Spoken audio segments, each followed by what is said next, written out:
It has been quite the night in Norway at Melodi Grand Prix in Trondheim.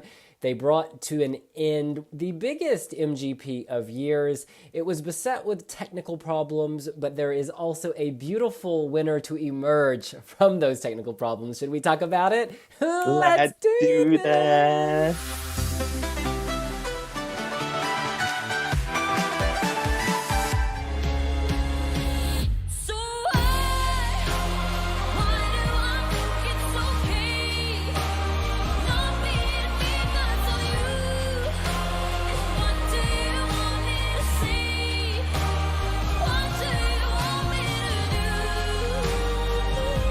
Look, I just want to tackle this head on and say at the very beginning of this video, I think the right act won.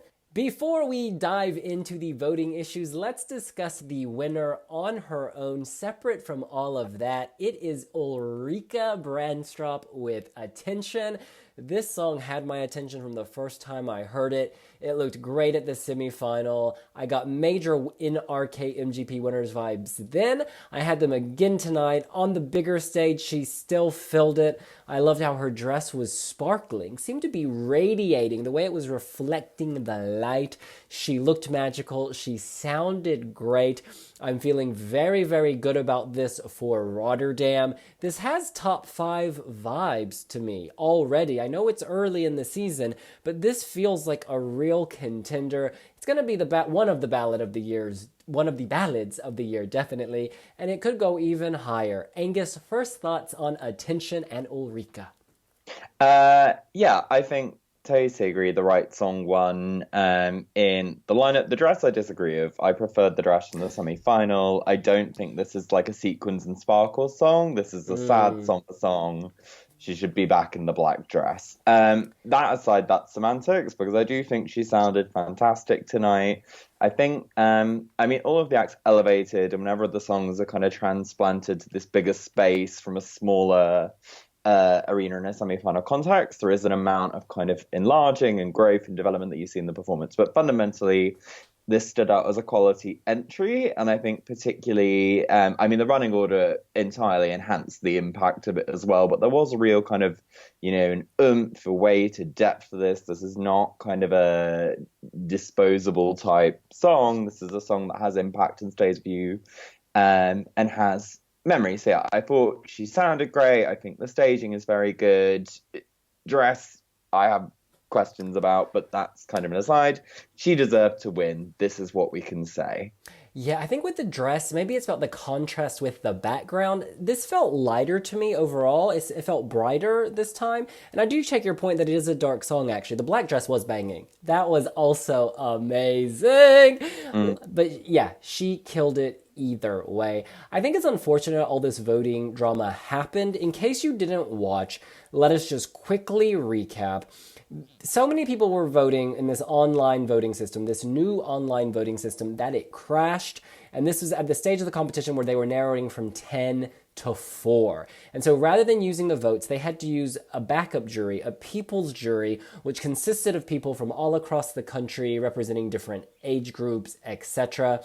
I'll actually read the comment from head of delegation, Stig Carlson. He said, "We had to use a people's jury who were here for this kind of situation. It was used from 10 artists to 4, then the audience voted. We got over 700,000 votes in the last round.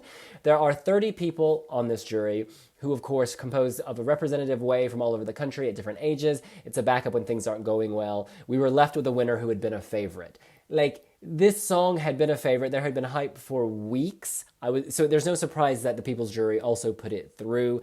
I think the fact that there was voting in the final round, 700,000 votes, shows that she did win fair and square. It was a pretty narrow margin, I believe, just like 5,000, 6,000 votes, which is surprisingly tight to me. Because I thought she was truly the standout performance of the Final Four. I don't know, the margin was interesting because going through those final votes, when it was down to her and Kristin Husoy, apologies, surname butchering, you saw it actually was going in Kristin's direction up until the final, kind of a lot of votes coming in.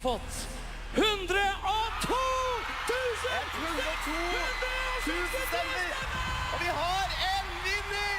Ulrikke Brandstorp vinneren av Melodi Grand Prix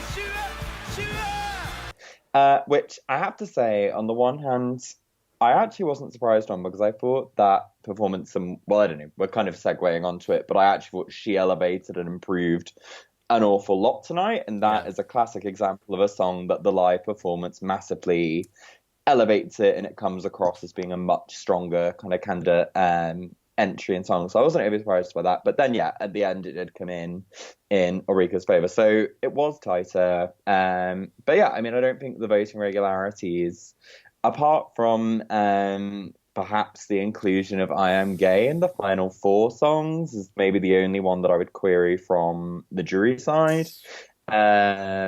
But yeah, like, I think, you know, voting regularities, I don't think that's affected the result. You talk about, like, 700,000 votes is huge for a country of 5 million people. That's quite a large, you know, number of votes to have collected if you've had to discount although it didn't work out. All to say, it was very exciting at the end to watch. But yes, I do think Ulrikke is the right choice for Norway. I've got to say, I loved the moment in Ulrikke's performance when, you know, they have the winner's moment with the golden waterfall, very Ella Nikki. They amped it up this week. It wasn't just a rain shower, it was a tsunami, and you had gold coming out of everywhere. That final 4, Liza Vassilieva with I Am Gay, I think maybe when you have just 30 people, it's easier to pull in an outlier, you know, and that's definitely the outlier for me as well. I think that Ray Lee deserved to be there. Curiously, she was great. She was fantastic. But I think I preferred her staging in the semifinal. There was something about it being in front of a tiny screen, which I thought she was in the African savannah. Whereas here, we kind of lost the illusion because it was on those kind of cascading LEDs in the background. So it took away that fantasy of the savannah, which I had before. But she was on point. She was amazing. And Kristin, yeah, she's quite young, isn't she? She's 17, 18? Yeah, 18, I believe. And you can really improve so much so quickly when you're so young. And also, that song just, it came alive live. Because the studio cut was fine, but she has something special. I still think she should have clapped a bit more vigorously, as I said in the semifinals, but our girl was on point. One other thing, Angus, I want to bring up to you. Ulrikke is the only pre-qualified artist who made it to the final 4. Now, do you think the 30 in the People's Jury were kind of impacted because they had seen all the other songs in the semis and were used to them? I mean, what's going on here? I think it's an interesting one and kind of a shocking one, because I think if we go back to when the acts were announced and people were finalists, the main talking points was not Ulrikke being back, and it certainly was not, you know, the likes of your Rayleigh, Rain Alexander. The big names were Tony Damley and the Solly Tangen brothers, both of whom obviously didn't actually even make it into the top 4. I think the Solly Tangen brothers, I have questions about, had the public vote gone ahead, would they have made it through, because they have a massive domestic profile. And also the general consensus I felt, and the wiwibloggs team were kind of chatting about it, was that had massively elevated and improved between the semi-final to become a much more kind of palatable package, but also something that was very vocally impressive. The Tony Damley thing also I think is interesting. Her postcard was kind of quite heavy on the fact, you know, it's been 10 years, she's waited to have the right song to come back. She was the runner-up in the year that they sent Alexander Rybak, which was a huge moment for Norway at Eurovision. So I think it's quite shocking those big names did not advance, and there are probably questions there about, you know, what was the makeup of the jury? You know, are these people that are kind of all demographics of ages in Norway? And I think that probably had something to do with it. But yeah, I mean, the pre-qualified thing, it's an interesting one to puzzle out. Equally, I don't think all of them were that impressive. And in the lineup tonight, a lot of them faded into the pack.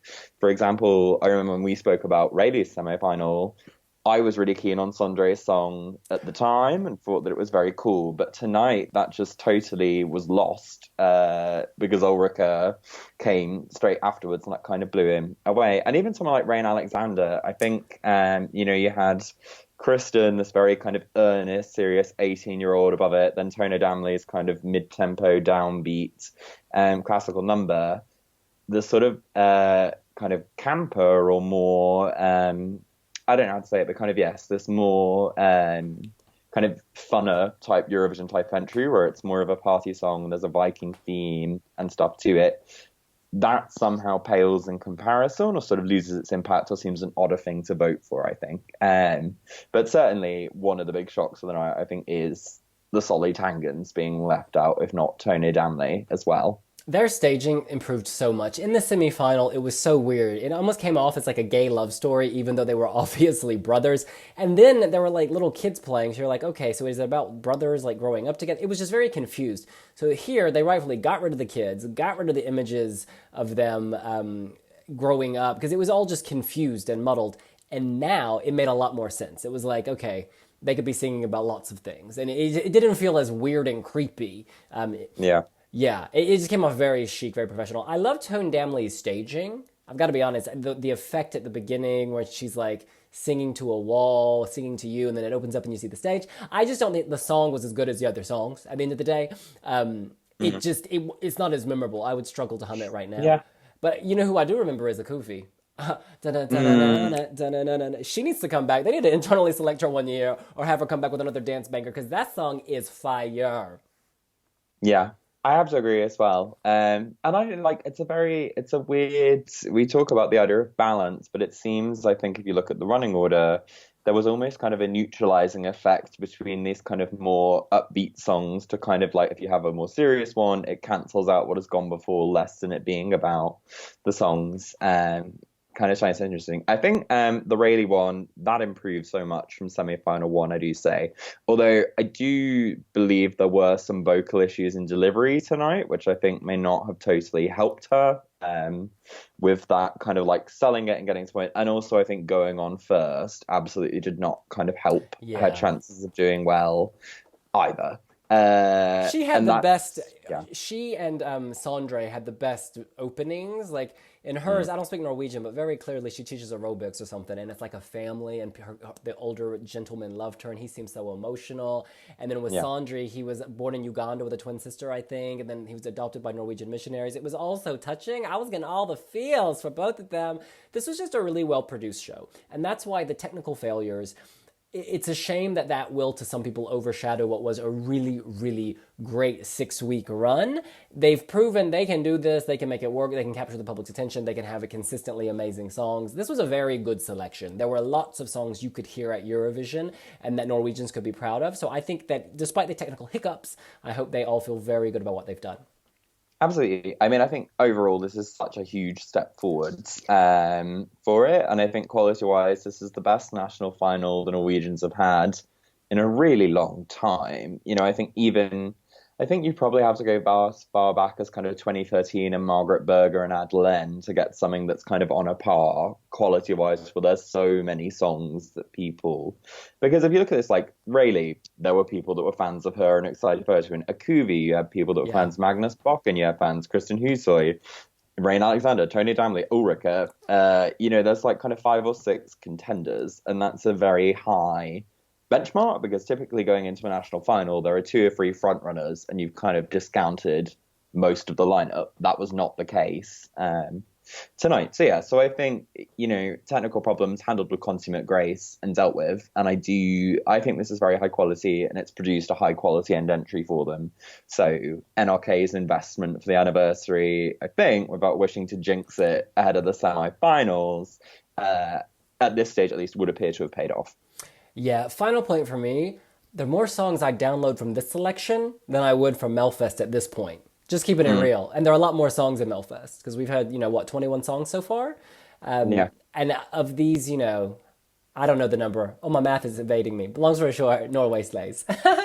In any case, that's what we think. What do you think? How do you feel about Ulrikke and her song Attention? Is it giving you all the feels like it is for me? Could it win the Eurovision Song Contest? Let us know here on wiwibloggs. Make sure to give the video a like. Let us know in the comments what you think about the song. Subscribe to the channel and hit the notification bell so you never miss another video from us. And we will see you later. Bye! Bye!